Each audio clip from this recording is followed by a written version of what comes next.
comment est-ce qu'on fait pour traduire un sentiment, une émotion en algorithme? C'est un peu la question du jour. On va décortiquer ensemble non pas une histoire, mais plutôt une sorte de plan, un mode d'emploi très précis donné à une intelligence artificielle. Le but, créer une image qui soit vraiment chargée d'émotions. C'est une plongée assez fascinante dans cette nouvelle manière qu'on a d'apprendre à parler aux machines. Et voilà le défi au fond. Comment est-ce qu'on enseigne l'espoir à une machine?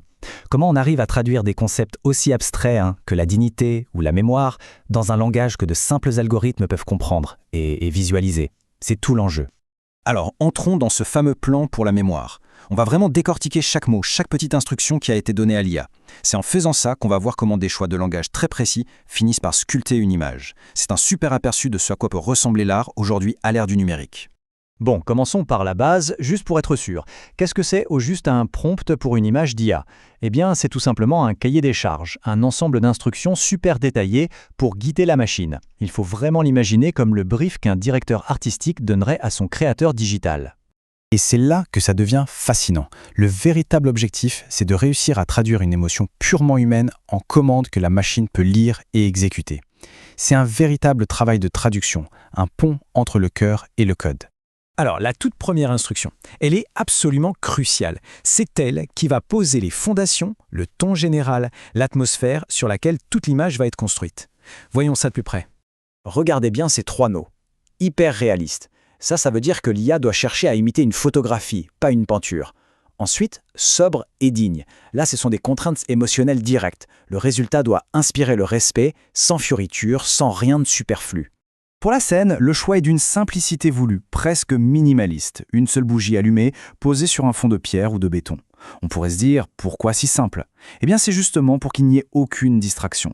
L'attention doit se concentrer à 100% sur la bougie et tout ce qu'elle représente.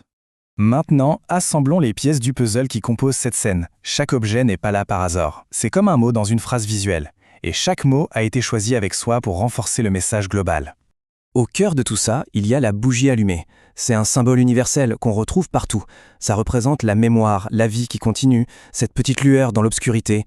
Rien qu'avec cet élément, on a déjà le début d'une histoire très forte. Mais le prompt ne s'arrête pas là. Il va encore plus loin. Il précise que la flamme doit être vive et chaude. Et ça, ce n'est pas un petit détail. Une flamme vive, c'est l'idée de quelque chose qui dure, qui a de l'énergie. Une flamme chaude, c'est le réconfort, la vie. L'instruction est donc très claire. On ne veut pas d'une flamme fragile sur le point de s'éteindre, mais au contraire, un symbole puissant de force. Le choix de la surface sur laquelle la bougie est posée est tout aussi important. La pierre, le marbre gris, ces matériaux évoquent la permanence, la solennité, le poids de l'histoire.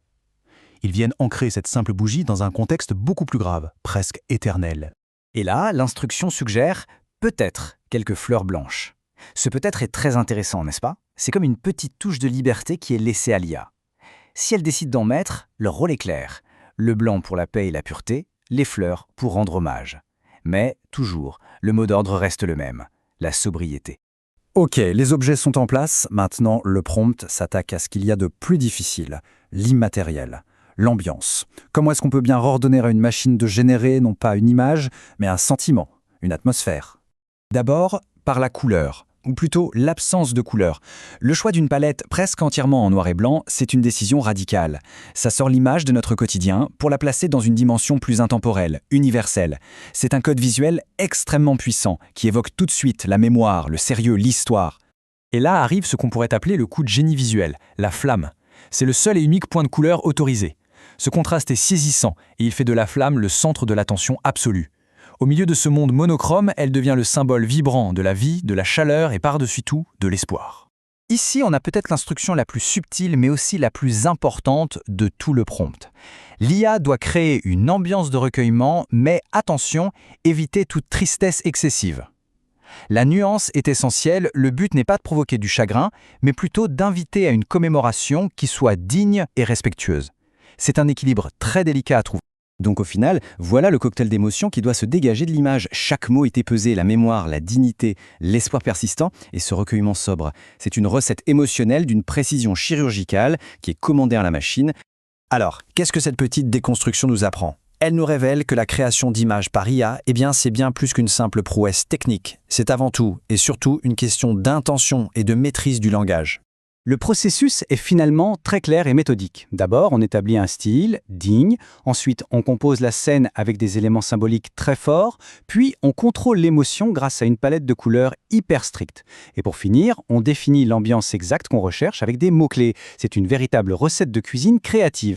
Finalement, on se rend compte que ce texte, ce n'est pas juste une instruction technique, ça va bien au-delà.